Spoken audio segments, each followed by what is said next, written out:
mujeres argentinas tendrán los mismos derechos políticos y estarán sujetas a las mismas obligaciones que les acuerdan o imponen las leyes a los varones argentinos.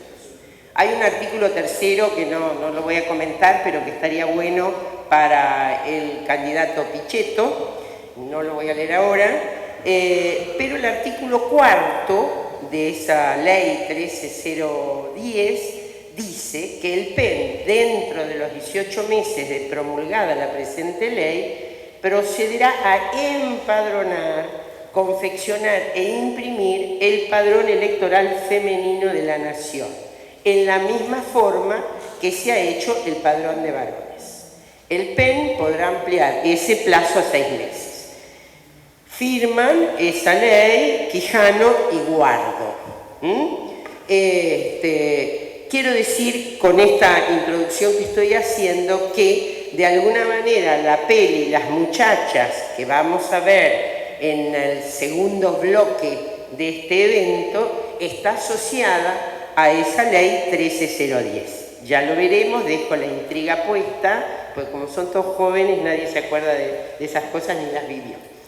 Eso entonces ahí como intro. Ustedes ven acá en la mesa a las dos damas que accedieron encantadas a venir a este evento, a nuestra facultad.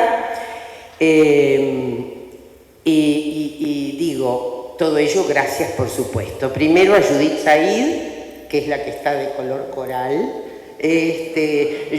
Judith es, ¿cómo se llama? Es coordinadora de la Comisión de Mujeres y Género del Instituto Patria. Eso como para empezar a hablar, a la que por supuesto le agradecemos muchísimo y que fue de alguna manera la que, digamos, gestionó, tejió parte de este evento, no el auditorio. A su lado, la profesora Araceli Bellotto, que tiene un currículum de lo más interesante. Ella es periodista, escritora y guionista. Tiene publicaciones en distintos medios nacionales y según la info que me mandó, es muy interesante porque es autora de biografías vinculadas al amor entre mujeres y hombres, ¿no? Por ejemplo, Aurelia Vélez, la mujer que amó a Sarmiento. Ese es del 97 al 2000. Después, Margarita Weil y el General Paz, 1999, esa es otra romántica también.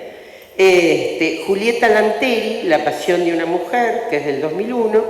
Los amores de Irigoyen, 2004, por el que obtuvo el premio de literatura Ricardo Rojas, otorgado por el gobierno de la Ciudad de Buenos Aires.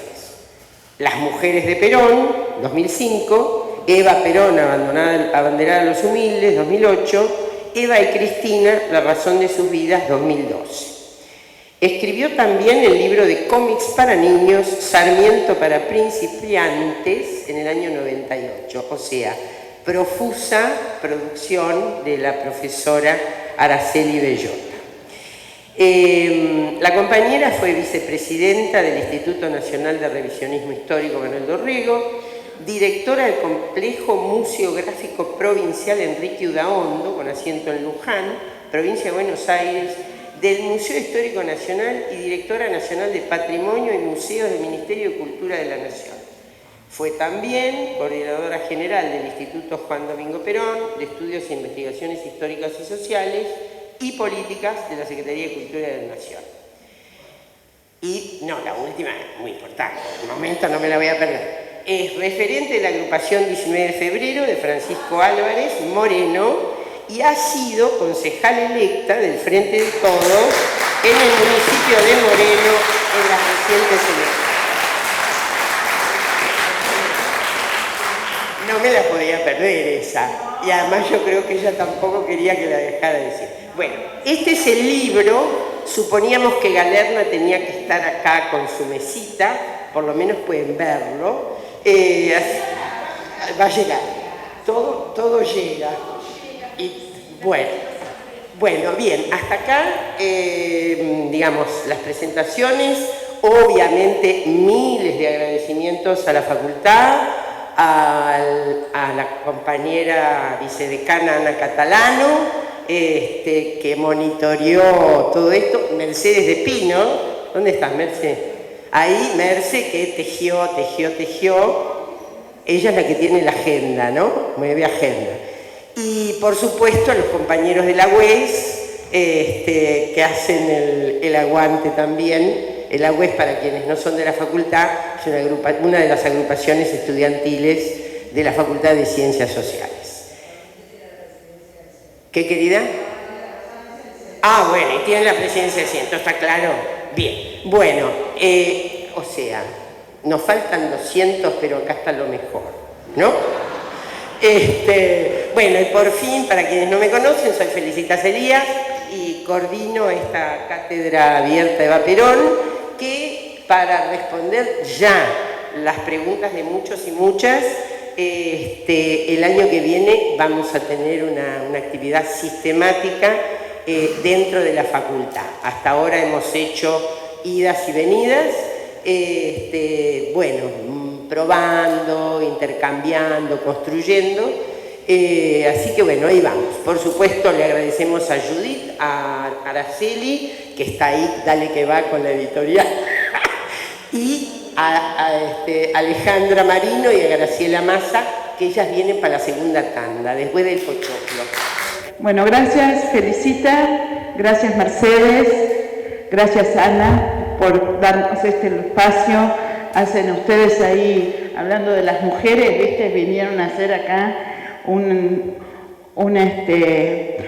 buena presentación de lo que va a ser el próximo año la Cátedra Evita, y han elegido para ello justamente para desarrollar esas cátedras que luego serán académicas como corresponde a este lugar, una presentación que tiene que ver más con la militancia y con el recorrido de las mujeres en la vida política que lo académico. Así que doble el agradecimiento de poder hacer esta presentación aquí. Les quiero contar un poco las ideas con las cuales he venido trabajando aquí, y creo que tiene que ver con que estamos frente a dos proyectos, el del libro de la compañera... Acá está tu silla. Bueno, entonces venía acá. Claro. Perdón, Bueno. ¿Qué es lo que con lo cual más nos involucramos? Y voy a hablar en plural, porque en realidad cuando mi inserción en la temática tiene que ver con un nosotros, tiene que ver con una militancia en la cual vengo militando con un conjunto de compañeros y compañeras por varias décadas en este país, y de pronto, como parte de esta militancia, es que empezó a trabajar más profundamente lo que fue Evita, y en esto es donde hago mención a las muchachas, cuando con Alejandra vemos cómo estaba conformado lo que era el Partido Peronista Femenino, al cual Evita había conformado una foto. ¿Cuento yo la anécdota o la vas a contar vos? Si me pasan la anécdota. Bueno, es cómo surgió la idea de las muchachas. Ahora, mi vinculación, si bien colateralmente era con el cine y colateralmente era con mi historia militante, como la de muchas mujeres, no tenía que ver con el feminismo, vamos a decirlo así. Cuando empezamos a trabajar, y acá nos incluimos muchas compañeras que están aquí presentes, y Araceli entre ellas, en la Comisión de Mujeres y Géneros del Instituto Patria, tomamos este tema del peronismo y feminismo. Peronismo, que es de donde veníamos militando, feminismo era cómo surgía esta ola, pero ahí nos vamos dando cuenta que no queríamos dejar por el lado la historicidad de las luchas de las mujeres por sus derechos.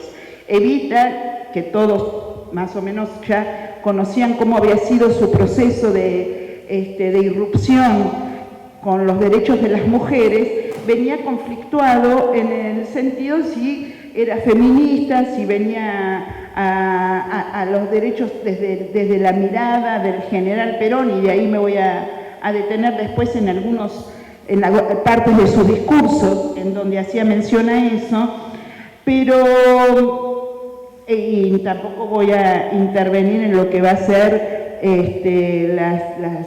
lo que nos vaya a contar acá Araceli en relación a cómo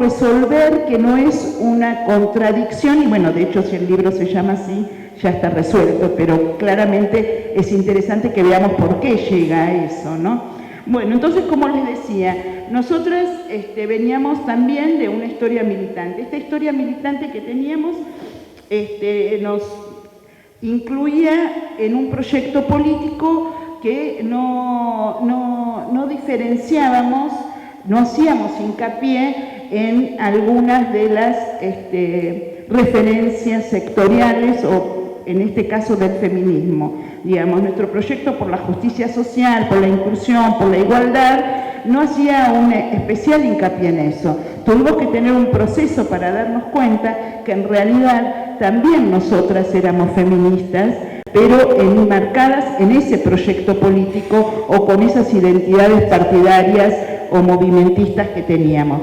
Tal es así que sabemos que el 30% de los desaparecidos son mujeres, y son mujeres que venían desde distintas organizaciones políticas, obviamente que no lo sabían, digo, me incluyo en ese movimiento donde desconocíamos que también éramos feministas, y en esto lo uno, y es un hilo interesante para hacer con relación al patriarcado, porque evidentemente el terrorismo de Estado tuvo una estructura patriarcal cuando sometió de esta manera a las mujeres en la privación de su maternidad, en el secuestro de sus hijos, en la crueldad con que operó en muchos casos, y justamente como decía Dora Barrancos el otro día, se pudo hacer por primera vez una primera sentencia hubo que condenó por terrorismo de Estado a una compañera que había hecho el juicio justamente por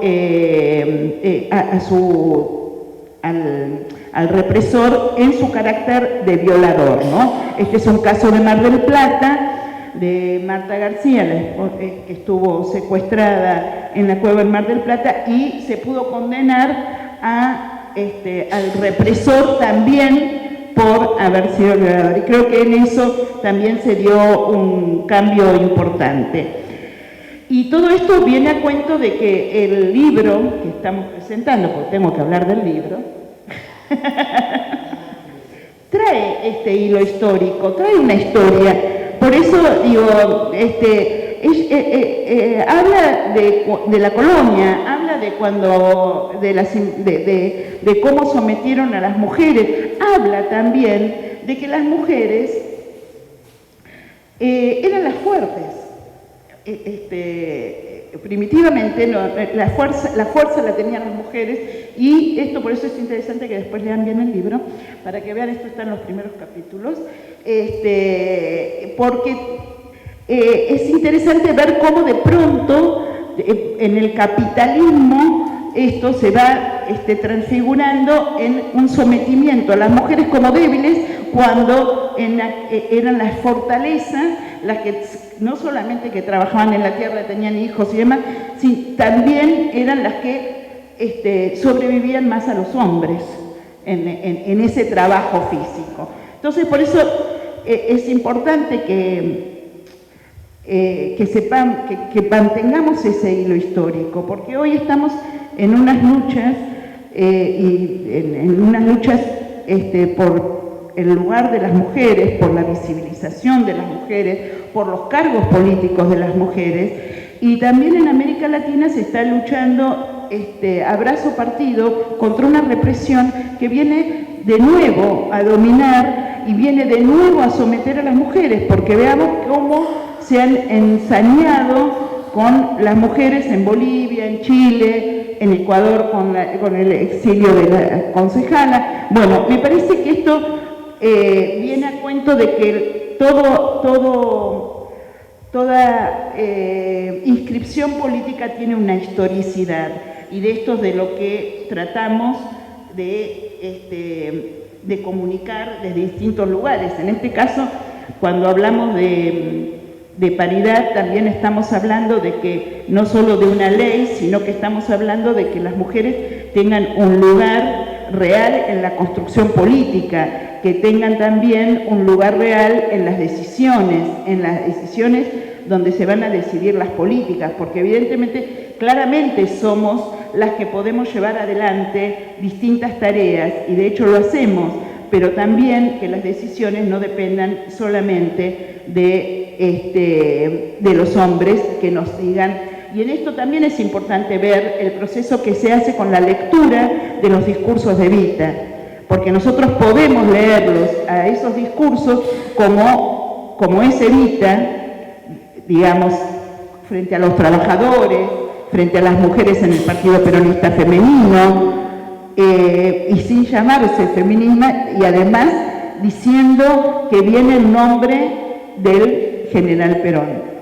Entonces, esto también es una construcción que nos tenemos que dar. Ella hizo todo lo que hizo y es la mujer que nosotros todas emulamos, pero tenemos que ver también que cómo pudo manejar el liderazgo de Perón en la construcción política y en la ampliación de derechos de las mujeres.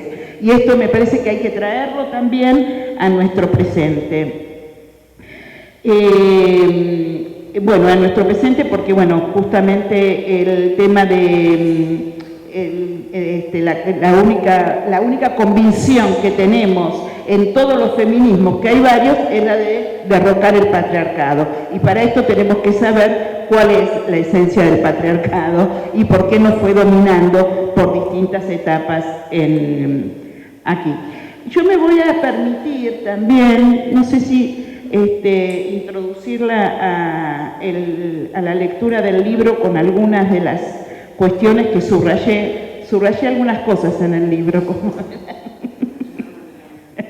pero bueno, porque hay cosas que me parece que yo quisiera, sin ser la que decida cómo tiene que Araceli hablar de su libro, que son las cosas que me interesa que profundicemos. Entonces, una parte ya leí de lo que es la historicidad. Por otra parte, hay otra cuestión también como muy importante que se me ocurre que podríamos tener en cuenta para poder traerlo a este contexto, para poder traerlo a esta realidad en la que estamos, que es cómo se fueron peleando los distintos lugares y cómo se fueron modificando o ampliando las leyes en función de las necesidades del contexto, y cómo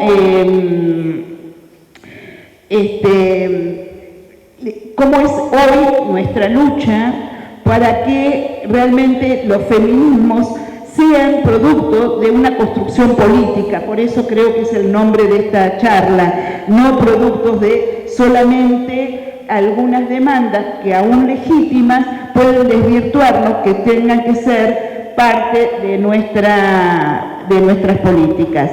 Entonces, porque en realidad cuando yo empecé diciendo que éramos feministas sin saberlo, era porque nosotros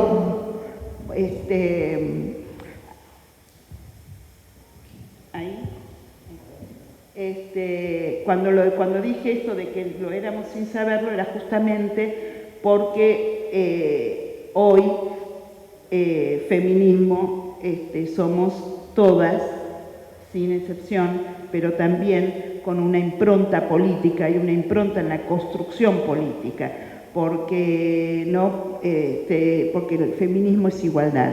Sin igualdad no hay feminismo, sin justicia social no hay feminismo.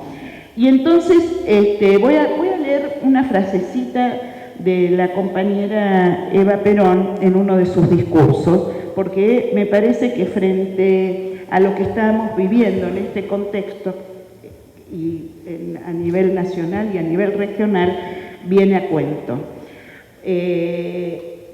Ella cierra uno de sus discursos en un lugar que también muy sustancial, y dice: frente al país que nos mira, a América que nos escucha y al mundo que se debate entre el temor y la desesperación, esperando la buena nueva y las soluciones integrales de los jóvenes pueblos americanos, reiteramos nuestra profesión de fe en la doctrina de Perón, nuestra ilimitada confianza en la acción del conductor y nuestra total identificación con el programa. Nuestro bienestar es un ejemplo, nuestra tranquilidad social un factor de emulación, nuestra vida una exaltada y repetida sucesión de triunfos colectivos que cimentan para todo nuestro pueblo y para sus mujeres la alegría de vivir. El pueblo es la patria y su grandeza nuestro máximo ideal. Y esto decía Evita, que decían que no era feminista. Así que te dejo, Araceli, para que salgas de esto, y después te voy a subrayar algunas cosas del libro para que desarrolles, ¿sí? Para que las cosas... Muchas gracias.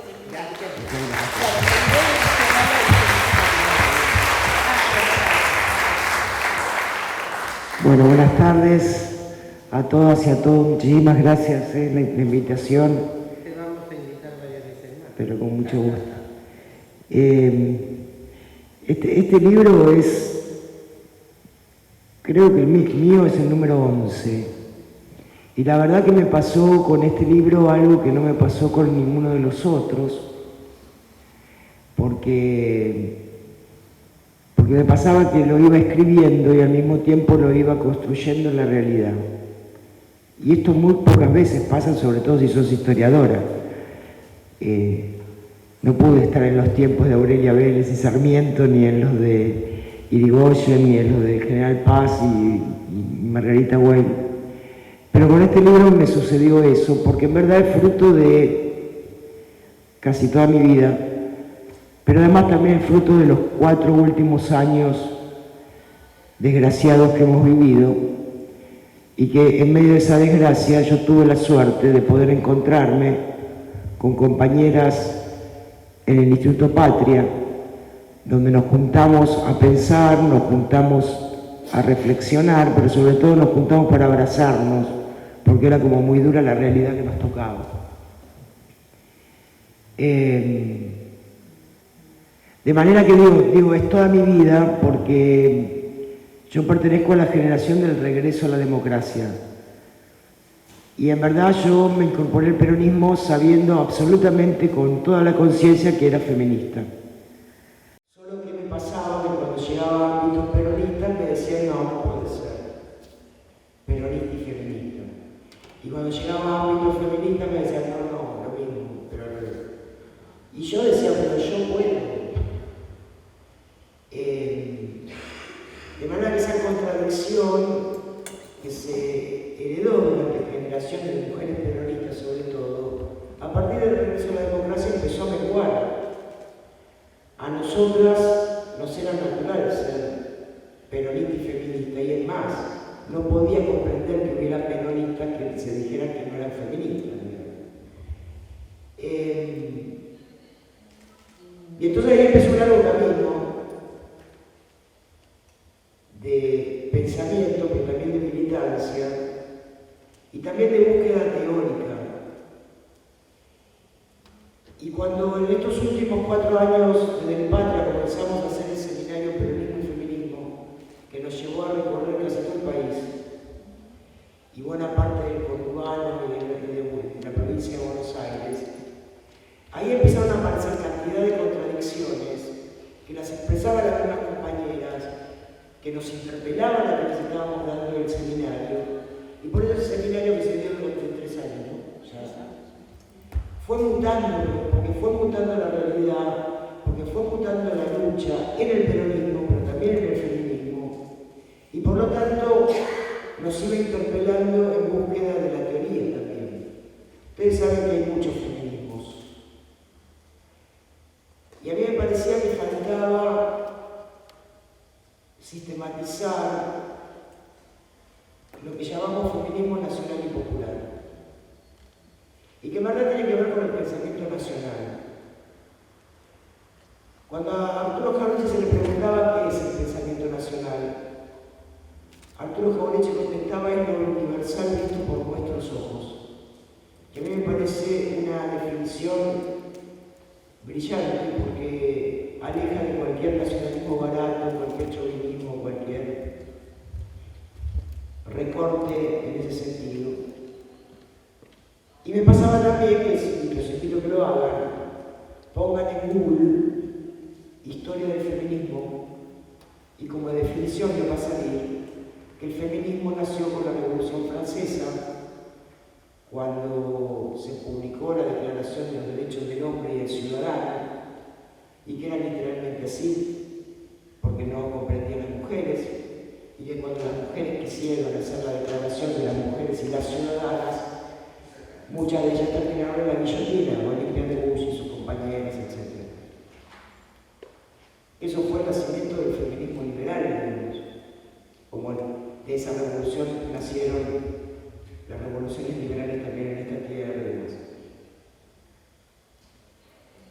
Y la verdad es que esa definición está buena para las europeas, pero a mí me parece para las argentinas y para las latinoamericanas y los latinoamericanos y argentinos era bastante escasa. Porque en verdad si entendemos que el feminismo tiene que ver con la resistencia de las mujeres a la opresión por razón de su género, digamos que en la América del Sur, en la América, tenemos bastantes siglos más que la Revolución Francesa, porque habría que decir que por lo menos la opresión a las mujeres y su resistencia a esa opresión comenzó mínimamente en la conquista. Que en verdad, cuando en la escuela nos hablan de la conquista y después dice, bueno, y llegaron los conquistadores y se produjo el mestizaje, que hasta lo dice con una absoluta libertad. Y es hora ya de decir que el mestizaje que te dicen en las escuelas no es más que violación de mujeres. Así comenzó la conquista de estas tierras. Y además comenzó trayendo a estas tierras el patriarcado, porque era necesario instaurar el capitalismo, lo mismo que en Europa. Y si hay una herramienta privilegiada del capitalismo, es el patriarcado, porque tiene que ver con la propiedad privada, porque tiene que ver con la propiedad de la tierra, y también tiene que ver con la reproducción de la fuerza de trabajo. Por lo tanto, se apropiaron de la tierra, se apropiaron de las mujeres, y así hicieron la conquista. Y la verdad que hoy miraba la noticia de esta alcaldesa de Bolivia, que la secuestraron, la llevaron a un lugar, le tiraron pintura, le cortaron el pelo. Y parece, en verdad, una escena de la conquista.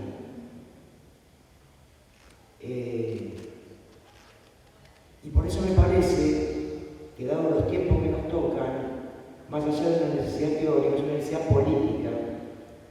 Quienes nos decimos feministas en el campo nacional y popular, tengamos la real dimensión de lo que estamos viviendo, sobre todo en la América del Sur. Piñera hace muy poco en Chile declaró que estábamos en guerra, lo dijo así. Y la guerra es la expresión por excelencia del patriarcado. Y en la guerra, y en las guerras, siempre las más perjudicadas somos las mujeres, y lo estamos viendo. En Bolivia con esta compañera, en Chile con la violación de mujeres, en Brasil con el asesinato de la compañera concejal, ¿cómo se llama? Mariel. Lo estamos viendo en Ecuador.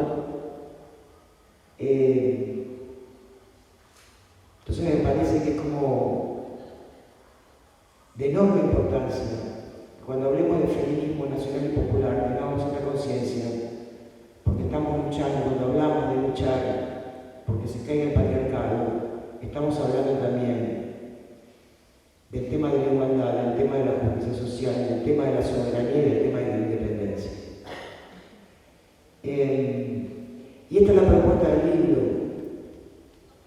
Y en un punto con cierta rabia, porque tengo algunos años, y la verdad que me cansé que las feministas liberales me cuestionen que porque soy peronista no puedo ser feminista. Y también me cansé que las feministas de izquierda me cuestionen que porque soy peronista no puedo ser feminista. Entonces volvamos a la historia y veamos los grandes debates de Lenin con Clara Zetkin. Clara Zetkin fue la fundadora del feminismo socialista. Y también hablaban del patriarcado de las mujeres socialistas. Y hablaban de las instituciones que sostenían ese patriarcado como el matrimonio y demás. Y Lenin le retaba a Clara Zetkin y le decía: Clara, nosotros estamos tratando de imponer la dictadura del proletariado en el mundo y resulta que nuestros principales cuadros de mujeres pierden el tiempo hablando del matrimonio y de la sexualidad. Y le decía: Clara, cuando se produzca la dictadura del proletariado en el mundo, se va a dar la igualdad por naturaleza. Hoy diríamos va a derramar. Y lo cierto es que no se produjo la dictadura del proletariado en el mundo, pero la parte del mundo que se produjo no derramó nada. De manera que la revolución rusa también traicionó a las mujeres. La única revolución en el mundo que no traicionó a las mujeres en el mundo, porque puso la paridad de género en primer término, igual que el resto de paridades, la que habló fue el peronismo. El peronismo, además, logró que ese reclamo de mujeres en la Argentina, que venía desde fines del siglo XIX, cuando las mujeres empezaron a intentar entrar en las universidades, y que les fue muy difícil, una lucha enorme, y que después que lo lograron se tuvieron que juntar para poder ejercer sus profesiones, porque no tuvimos derechos civiles hasta 1926, éramos consideradas como incapaces y menores. Por lo tanto, era bastante absurdo que una incapaz y menor médica atendiera a alguien, digamos, nadie le llevaba a sus pacientes, ni que hablar con las abogadas, las contadoras, etc. Esas mujeres enormes que hicieron una gran lucha nunca lograron que ese reclamo fuera popular. Sin embargo, el peronismo lo logró. ¿Por qué lo logró? Porque lo metió dentro de un proyecto de país. El peronismo vino a incluir a los excluidos. ¿Quiénes eran los excluidos? Los trabajadores, los niños, los ancianos y las mujeres. Y entonces lo que el peronismo propone y propuso fue que ya no fueran solamente las mujeres las que lucharan por sus derechos, sino que también ellas lucharan por los trabajadores, los ancianos y los niños, y viceversa.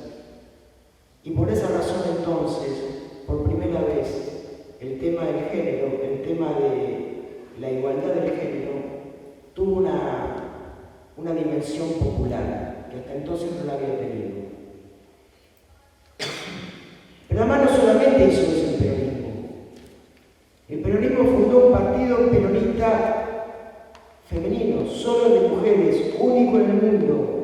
No hubo en el mundo otro partido político de mujeres, con su propia estructura, con sus propias autoridades, y por lo tanto compartiendo la mesa de decisiones del movimiento peronista en general. Se sentaba la rama masculina del peronismo, la rama femenina del peronismo y los trabajadores. Claro que estaba Eva Perón en el frente. ¿Quién se iba a meter con Eva? Pero además Eva pensó una estrategia para que ese movimiento político que debía arraigarse en las mujeres fuera realmente popular. Entonces eligió delegadas censistas, mandó a cada una de ellas a cada una de las provincias. La misión era crear unidades básicas femeninas. El Partido Peronista Femenino se inauguró en 1949, la ley del voto se había sancionado en el 47, había que empadronar a las mujeres para que pudieran votar en 1951, 11 de noviembre, que se votó por primera vez. La estrategia fue crear unidades básicas femeninas en todo el país. Y allá fueron las delegadas censistas que debían mandarle a Eva informes todas las semanas. Y las delegadas le decían: señora, las mujeres no quieren venir a las unidades básicas. Por un lado porque creen que no es algo para ellas, que eso no es cosa de mujeres, que la política es cosa de hombres, no quieren venir. Pero además las que quieren, los maridos y los padres no las dejan. Y entonces Eva pensó una estrategia para eso. ¿Qué dijo? Que las unidades básicas femeninas sean una extensión del hogar. Y ahí van a aparecer algunos feminismos a cuestionar y decir: ¿ves? Las perpetuó lo doméstico, que es lo que el patriarcado desde siempre les asignó ese lugar. Y yo te voy a decir que no las perpetuó lo doméstico, que usó esa estrategia para que salieran de las casas, porque las mujeres salieron de las casas y fueron a las unidades básicas peronistas e hicieron política y se formaron políticamente, además de cantidad de otras cuestiones. Y después, cuando en 1951 llegó el momento de armar las listas, el único partido que logró que las mujeres ingresaran en el Congreso fue el Partido Peronista. Hubo otros que llevaron mujeres, no pudieron entrar. La Unión Cívica Radical ni siquiera se gastó por una sola. Y el peronismo, todas las mujeres que puso, todas las mujeres entraron. Y entonces tuvimos diputadas, senadoras, tuvimos legisladoras en las legislaturas provinciales, tuvimos en los consejos deliberantes. Y Eva no perpetuó a las mujeres en lo doméstico, no, si lo hubiera hecho no hubiera sucedido esto otro. Fue una estrategia. ¿Por qué usó esa estrategia? Porque quiso que el peronismo femenino fuera popular. Si no podía haber hecho como las otras sufragistas del principio del siglo, se hablaban entre ellas en un cierto círculo y hasta ahí llegaban. Me parece que es importante esta mirada porque, por un lado, porque uno se cansa, ¿no?, de que te digan esas cosas. Y por otro lado, porque el peronismo tiene una enorme vocación de poder. Los peronistas y las peronistas peleamos por el poder, porque entendemos el poder como una herramienta para poder modificar la vida de nuestro pueblo.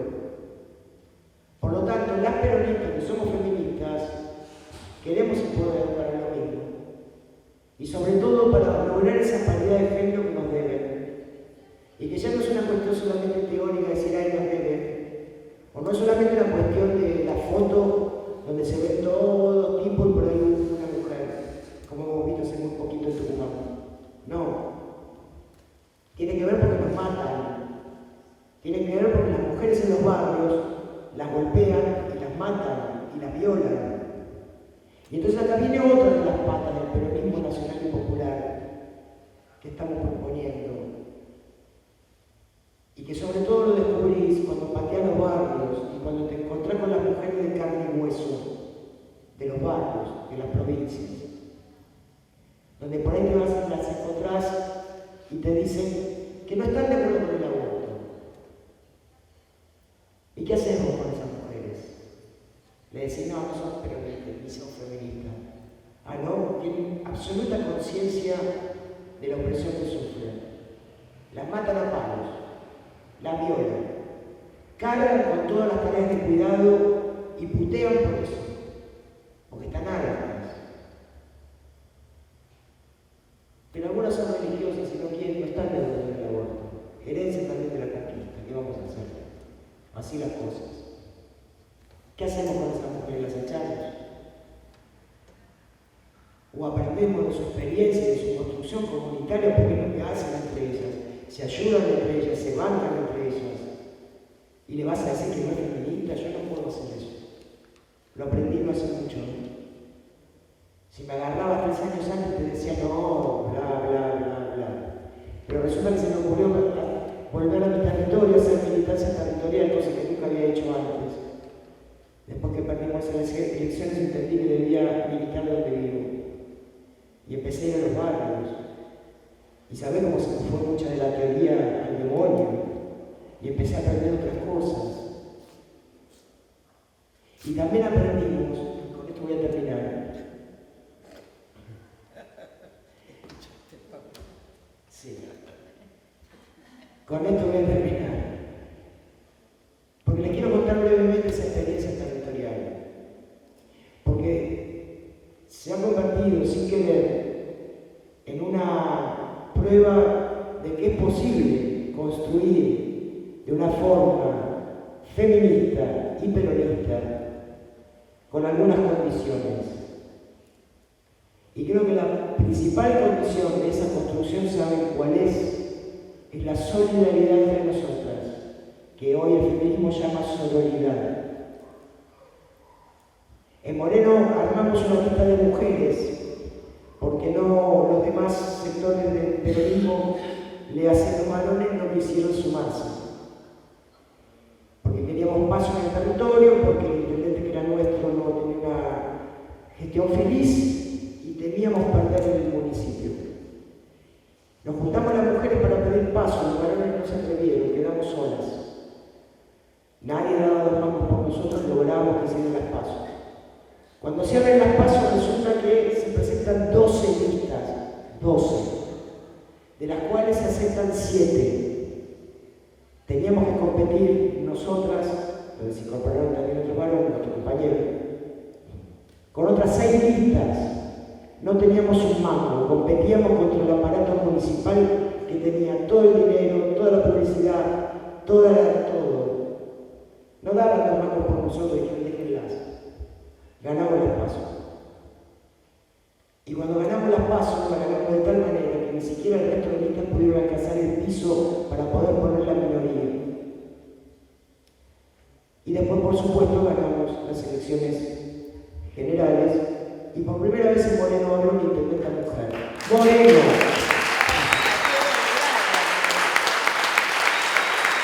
Entonces, Moreno Fernández va a ser la primera intendenta mujer de Moreno. Moreno, el monumento al machirulo. ¿Cómo fue posible? Por la solidaridad de nosotros. ¿Cómo lo hicimos? Había 4 compañeras que querían ser intendentas. Dijimos, acompañémonos entre nosotras, ayudémonos, caminemos. Después, la que mida mejor veamos. ¿Y cómo lo hicimos? Cuando una presentaba la candidatura, iban las otras 3 también. Y se les empezó a partir la cabeza. Entonces le decían, pero ¿cómo? Usted está acá, pero usted también no quiere ser intendenta. Le decían a una sí, le decían a otra. Bueno, pero ¿por qué vino al lanzamiento de la candidatura de esta otra? Y ella contestaba, porque nos hace muy feliz ver que hay otras compañeras que también quieren participar. Les estalló la cabeza. Hicimos la pre-campaña juntas. Y cuando fueron a medir, la que mejor midió fue Maribel Fernández. Entonces Patricia Rosenberg, que también era candidata, se bajó y es la primera candidata, fue la, pero ahora es la primera concejal electa. Después tuvimos que poner un compañero por la ley de paridad. Después había que poner la tercera y me pusieron a mí porque dijeron, si el Instituto Patria quiere bajar la lista, si meto uno que le va a costar. Ahí estoy, tercera que igual. Y si bien lo hacía compañera, juntamos la corriente clasista y combativa, Barrios de Pie, el PJ tradicional, el kirchnerismo, y lo hicimos, sin un mango, yendo casa por casa, 3 veces pasamos por las casas, porque no teníamos otra forma de hacerlo. Y lo hicimos y ganamos. Compañeras, compañeros, el peronismo será feminista o no será nada. Quedará en la historia de colores. Y es posible si las mujeres nos juntamos y somos solidarios entre nosotros, y si los compañeros entienden y abren un poco la cabeza y se dan cuenta, no solo que les conviene que nos sumemos porque trabajamos mucho, sino que también ustedes van a ser más libres. Bueno, muchas gracias.